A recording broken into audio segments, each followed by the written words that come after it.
사랑으로 우리 가운데 있는 이 무더위도 물리칠 수 있는 귀한 하루 되시길 주님의 이름으로 축원합니다. 오늘 우리가 함께 나눌 말씀은 열왕기하 18장 26절로 37절의 말씀입니다. 사네립이 아수르의 왕이 되자마자 전국적으로 반란이 일어났고, 그 반란을 제압하는 과정에서 이제 히스기야는 반아수르 국가들과의 동맹을 맺은 일이 있었죠. 그런데 사네립이 아수르를 다 이제 평정한 이후에 히스기야와 동맹을 맺었던 나라들은 사네립이 다시 일어서는 것을 보고 두려워서 전부 다 그 동맹을 깨고 나아갑니다. 그러는 와중에 이제 예루살렘을 사네립이, 아수르 나라가 예루살렘에 쳐들어와 이스라엘을 공격하는 그러한 순간이 되었습니다. 전쟁에서 우리가 잘 알고 있는 것처럼 전쟁 가운데 제일 먼저 하는 건 뭐예요? 서로 말로 기를 죽이는 일이죠. 오늘 장면이 그겁니다. 무조건 칼과 창으로 나가는 게 아니라 먼저 말로써 서로를 제압하려고 하는 거죠. 히스기야 왕은 그들의 말을 듣지도 말고 대답하지도 말고 응답하지도 말라 했을 것입니다. 그 말씀이 오늘 말씀 가운데 있지요. 자, 산헤립이 아수르를 정리한 다음 이제 산헤립이 직접 나아가지 아니하고 이제 랍사게를 통하여서 이제 예루살렘을 무너뜨려라 라고 이야기를 합니다. 랍사게가 얼마나 정말 간교한 입술로 이야기를 하는지 오늘 말씀해 보니까 이렇게 이야기했어요. 랍사게가 그에게 이르되 내 주께서 내 주와 내게만 이 말을 하라고 나를 보내신 것이냐? 성위에 앉은 사람들도 너희와 함께 자기의 대변을 먹게 하고 자기 소변을 마시게 한 것이 아니냐라고 하면서 성위에 있는 일이 어떻게 이루어질지도 알 수 없지만 결국 고립되어 있으면 그들은 대변을 먹어야 되고 소변을 먹어야 되는 거 아니냐라고 하면서 앞으로의 일을 걱정하라라는 말로 저들을 위협하기 시작합니다. 또한 30절의 말씀에 보니까 히스기야가 너희에게 여호와를 의뢰하라 함을 듣지 말라. 그가 이르기를 여호와께서 반드시 우리를 건지실지라 이 성읍이 아수르 왕의 손에 함락되지 아니하게 하시리라 할지라도, 하나님이 어떠한 말을 히스기야를 통해서 했더라도 그건 다 소용없는 일이야 라고 이야기를 하고 있습니다. 자, 지금 보면은요, 정말 사네립의 나라 아수르는 주변 나라들을 다 정복해 나가고 있습니다. 그러니까 어찌 보면 전세가 역전되어지는 그런 상황이지요. 그러니까 지금 이 랍사게의 말이 그럴싸하게 들립니다. 그리고 랍사게는 유인합니다.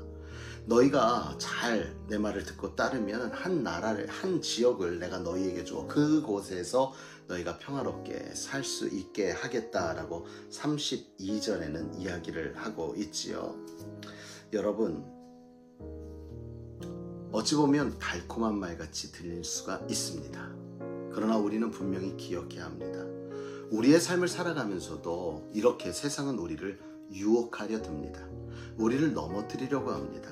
그러나 우리가 늘 이야기하고 있는 말씀이 하나가 있지요.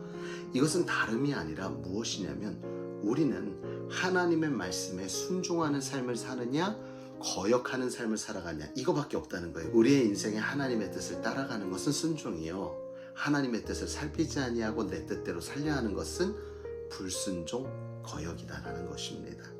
오늘 하나님의 말씀 히스기야를 통하여서 전하신 것은 그들을 지키신다는 거죠.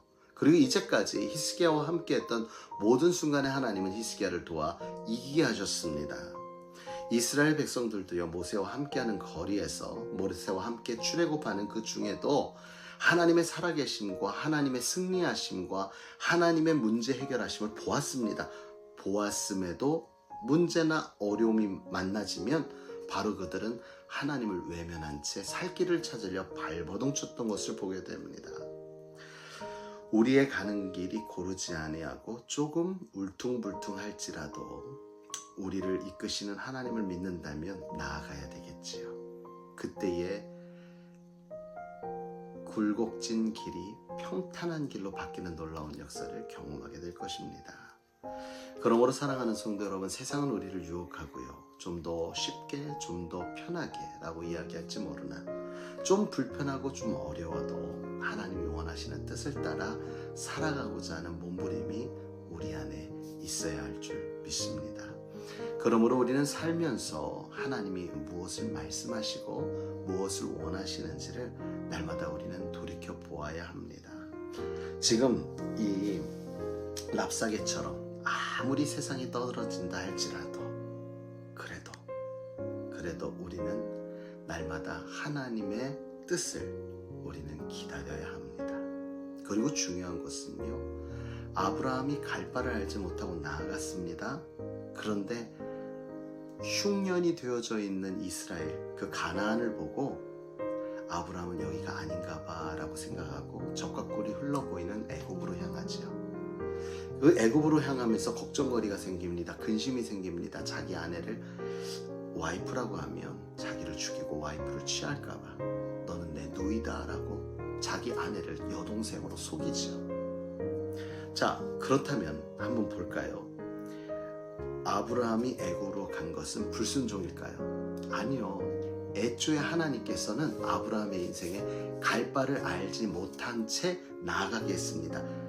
아브라함의 믿음은 바로 알지 못하는 상황에서 걸어가는 거예요. 우리의 인생도 한 치 앞도 알 수 없는 인생을 걸어가고 있습니다. 중요한 것은요, 한 치 앞도 알 수 없는 인생이라 우리가 갈지라도, 때로는 아브라함처럼 잘못된 길로 갈지라도 우리가 하나님의 말씀을 거슬려 돌아서지만 않는다면 하나님은 아브라함을 지키시고 사라를 지키셔서 돌아오게 하실 때 금은보와 함께 더 부하게 하여 돌아오게 하신 것처럼 우리의 입장으로 보면 잘못된 길로 간 것 같이 보여도요, 하나님 입장에서는 거역이 아니라 알지 못해 갔기에 하나님은 돌이켜서 바른 길로 인도하시며 큰 은혜를 함께 더하여 주셨다는 것입니다. 세상은 우리를 오늘 이 랍사게처럼 우리를 유혹해서 우리를 흔들려 할지라도 여러분, 아무것도 눈에 보이지 않는다 해서 멈추거나 돌아서지 마시고 앞으로 향해 나아가십시오. 그럴 때에 혹 우리의 잘못된 발걸음도 하나님이 돌이키시고 하나님의 바른 길로 온전히 인도하여 주실 줄 믿습니다. 믿음의 사람은 돌아가는 삶이 아니라 믿음의 사람은 앞으로 전진하는 삶입니다. 누구와 함께하기에? 하나님과 함께하기에. 이 믿음을 가지고 오늘 하루도 하나님의 말씀을 의지하고 내게 허락하신 오늘 하루도 믿음으로 나아가 주 안에서 승리하는 복된 하루 되어지시기를 주님의 이름으로 축원합니다.